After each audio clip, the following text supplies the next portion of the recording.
Hi everyone, welcome back to another wonderful episode of INCI with Rinki, where I decode beauty one ingredient at a time. If you don't know me, I am your host Rinki. I'm your cosmetic scientist bestie, and I simplify the world of beauty so you can make much more informed choices. And as I begin my episode 20, I just want to take a moment to pause, reflect, and express my gratitude. I want to say thank you to all of you who have been tuning in to all my episodes. Something that started few months ago, fueled by curiosity, and started much more like an experiment, has grown into something bigger than I have ever imagined. When I began this podcast, I had no idea so many formulators, students, even beauty owners would share their passion for beauty and the science behind beauty and the world of skincare. But here we are, growing, questioning, making informed choices together. We have now 3,600 subscribers in this podcast channel. Your support and enthusiasm means the world to me. Please keep them coming. And thank you again. Now, for today's episode, if you are making, selling, or even just dreaming of launching your own cosmetic line, this episode is for you.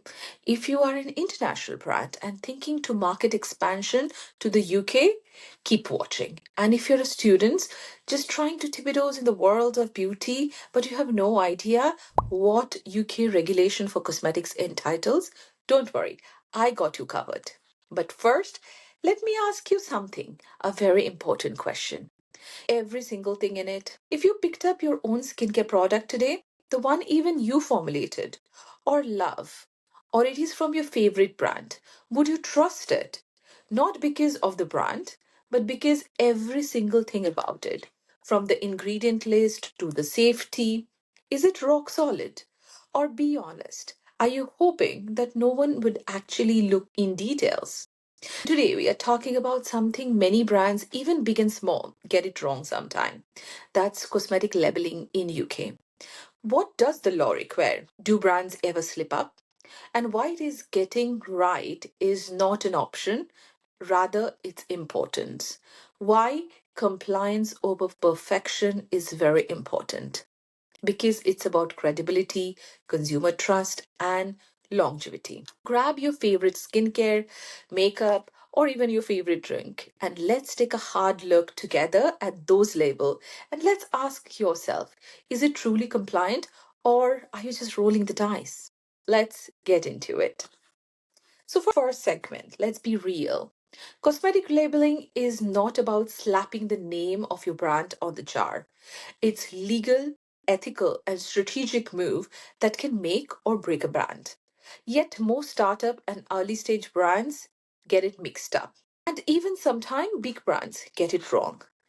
Maybe because so many regulations feel a little overwhelming to them, or maybe sometimes they assume nobody's actually checking. But here's the truth. If your product is on the shelf, whether it's in boutique, pharmacy, or even on a D2C website, or even Amazon, let's say, it needs to be fully compliant. No exception. Let's break it down together the six key elements for labeling the cosmetic products in UK. What do they mean? Why do they matter? And what happens if you ignore them? The first up in the list is responsible person, the name which is the most important in your packaging on pack claim. Now, every cosmetic product sold in UK must have a responsible person or RP, someone who is based in UK that ensures the product is safe and labeled correctly. Sounds very simple, right? This is not a formality. Think of them as a legal guardian of your product. If there is a problem like allergic reaction, contaminating issue, product recall, or even missing a safety warning, RP is the first person the authorities will contact. Not the manufacturer, not the retailer, the RP. If you are selling or importing products, the burning question is, do you know who your RP is? Have you made sure they understand what their duty is? Or are you hoping nothing bad happens to you? Let's make one thing clear. Responsible person can be brand owner, it can be the UK distributor, or maybe a third party consultant. But they must be based in UK and they should be ready to take full legal responsibility for your product's compliance. Now, to the next and most important part, product information file or PIF. Now, what's product information file? Think of it like a black box.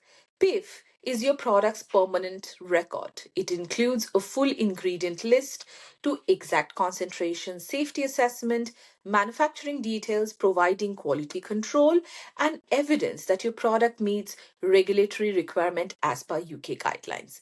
Trust me, this is a file you do not want to be missing when regulators come knocking at your door. Now, here's a scenario. A customer has a severe reaction to your skincare product. Authorities step in. What do they ask? Now, if you're a brand owner or a founder, if you are being asked to produce your PIF file, do you know how to turn in your PIF file? Or you'll be scrambling, realizing the critical document are missing. What's to ensure? If your PIF isn't complete, the product should not be in the market. No PIF is equal to no products. Now, third one is ingredient listing and transparency over technicalities. We live in the era where consumers are getting into the details of the product more than ever. They are curious, they want to understand the science behind, which is a good thing. If you look at a cosmetic product, you see a long list of scientific names like aqua, tocopherol, sodium hyaluronate. And UK law requires all the ingredients used in the formula to be listed in the INCI list. INCI, yes, the same INCI in my product channel name, INCI with Rinki. INCI stands for International Nomenclature of Chemical Identification. And it is how any chemicals are actually well known across the globe, regardless of a country. They are much more standardized nature of identifying the chemical ingredient that is getting into the formula. Now, let's be honest, communication with your consumer is key to success of a brand. Now, let's make sure, are your labels readable? Are you educating your consumers about the allergens and active ingredients? Are you being transparent or just doing the bare minimum? It's your choice as a brand. But InKeyList ensure global consistency. Communicate your ingredients in a way that consumers understand. Maybe you use both the InKey names for chemical identification or even the common names where possible to make it easier to interpret for the customers. Fourth one in the list is labeling requirements, the details you can't ignore. By UK law, all cosmetic products should include the responsible person's name and address so consumers and the regulators know who to contact if anything goes south. Next, the country of origin. If the product is imported, you need to mention it, the weight and the volume of the product, so the buyers know what they're getting. And if you are filling in UK, you need to ensure the filled product quantity is definitely higher than what you're listing on pack claims. Number four is expiration date or PAO or product after opening symbol. And finally, safety warning and precaution, especially where potent actives are involved. Give guidelines to the consumers if they need to know. You would find detailed safety guidelines from your CPSR that comes by the safety assessment. Definitely mention the batch number for trackings or any kind of recalls and product function. This is very key unless it is very obvious like a face wash or a shampoo which is pretty much common to a consumer to understand. Do define what is the use of the product. Usage direction need to be on pack. Now, when you walk into a high street retailer or your favorite shop and pull up your favorite cosmetic products, take a detailed look. Does your product have all of these, or is there something missing? And as a brand owner, look carefully. Otherwise, it's gonna cost you very hard.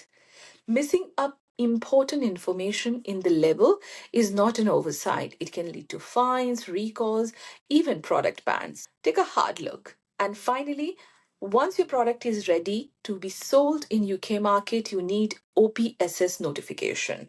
Your products must be registered with Office of product safety and standards via SCPN portal. If you need detailed guidelines of this, drop me a comment and I'll do a separate episode on any of the things I have spoken above. Let's make one thing clear. If your product is not notified, it should not be in the market.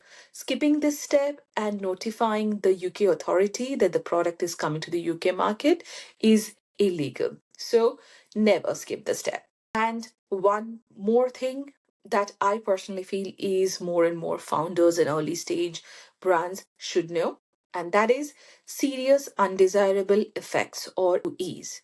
That actually tests your brand integrity. If a cosmetic product causes any chemical burns, allergic reaction, or a long-term damage.